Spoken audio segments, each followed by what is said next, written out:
I'm Yash, and this is Tomorrow Defined, the podcast that takes you inside the real world of buying and selling property. As a real estate agent at Jellis Craig, I've helped hundreds of families sell their most prized asset with confidence, clarity, and strong results. And you don't need to be in the inner north of Melbourne to get value out of these episodes. The strategies, behind the scenes looks, and value I provide in these episodes will help you make smarter property decisions wherever you are. There are definitely a lot of misconceptions that sellers have about real estate in general, and I thought I'd make this video to debunk those things and bring light to what is actually true. First one being, spring is the best time to sell. I personally, if I was selling my property, I don't think I would sell in spring because there's so many properties on the market. Most people understand that it's a simple supply and demand issue when they really break it down. Yes, the plants and the trees and the gardens look great during springtime, but I believe that when there's not a lot of properties on the market that you're competing with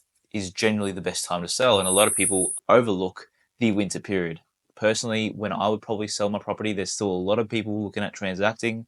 There's still everyone needing to have a place to live. So personally, I believe that winter or that late winter, early autumn period is the best time to definitely sell because there's not a lot of property on the market. A lot of people also think that they need to renovate their homes before they sell. Completely renovation. When I go into those appointments, we're meeting those clients, a lot of the time, it depends on the situation, right? I was selling one property last year on Hardwick Street. They did a full renovation already and they just had the bathroom, and they mentioned to me, Yash, would it be beneficial if we just leave the bathroom and let someone else do it to their taste, to their touch? And I said, definitely not. For that, you need to do the bathroom renovation. You need to complete the product. Whereas if it's a standard period home in this area, if it's a brick home, if you give it a nice lick of paint, completely get it ready to go, I think that will go a long way in showing people that it's ready to move in. They've plastered, they've patched up all the cracks, they've fixed up everything in the property alongside those things. It's ready to go, it's painted. I think that goes a long way. Gardening, obviously, making that first impression goes a long way as well. People drive by a property before they actually inspect it, before they see it on the market. So when they go past and drive past, if you have a nice, tidy garden, it's going to go a long way as well.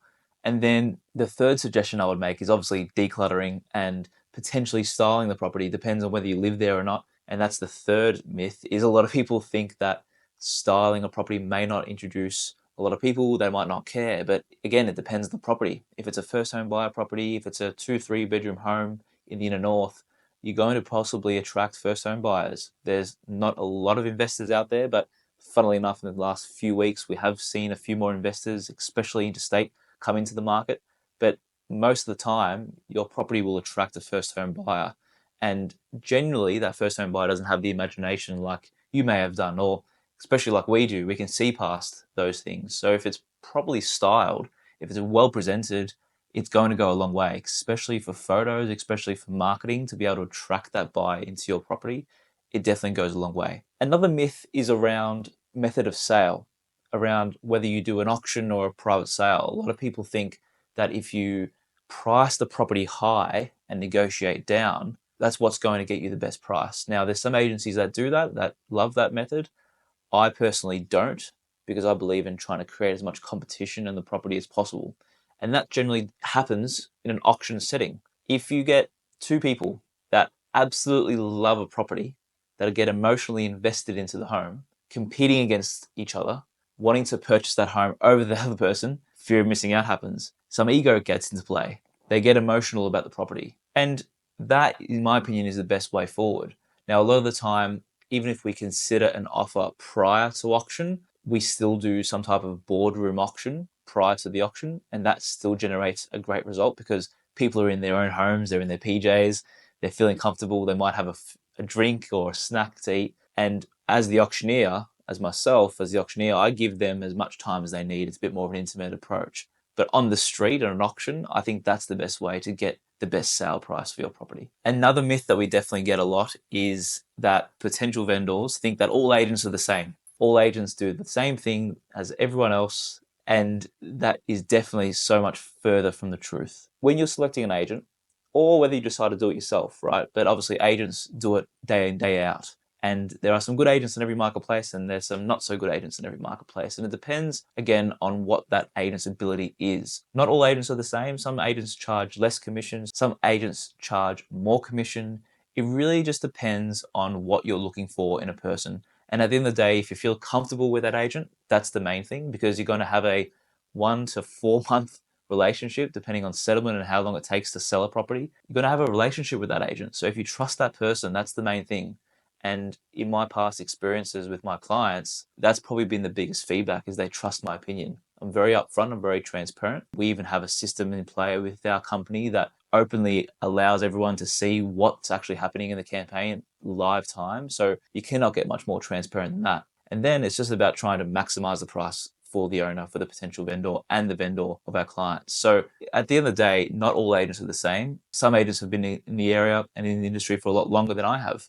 But my biggest difference in the marketplace is how young I am and how energetic and hungry I am, but also how empathetic I am to a lot of people's situations, as well as the brand that's behind me, to name a few. So it really depends on, again, who you feel comfortable with. Just quickly, guys, if you're a young family looking to upsize, or you're someone that wants to make a move with your property journey and you're feeling overwhelmed with where to start, feel free to use the link below to book a call with myself and my team. We'd be more than happy to help with a tailored strategy for your specific situation, so you have the confidence to make the move.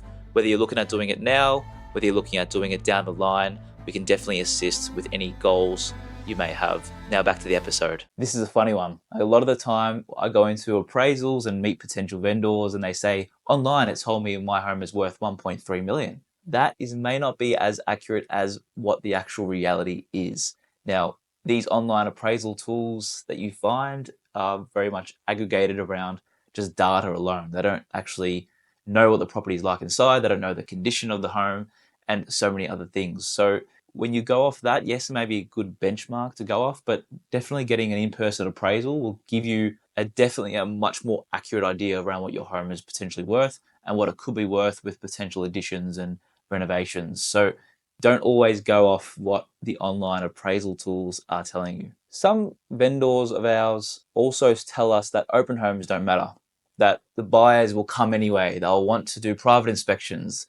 I'd love to do a private appointment only basis. I don't want open homes. And a lot of the time it's because they don't want their neighbors to come through the property and sneaky beak and all these things, which is completely fair enough. But open homes are what help drive fear of missing out. Just think about it. If you're a buyer and you're going through a property that you love, and you see one other buyer in there, what you're thinking to yourself is, okay, what's wrong with the property? It's true.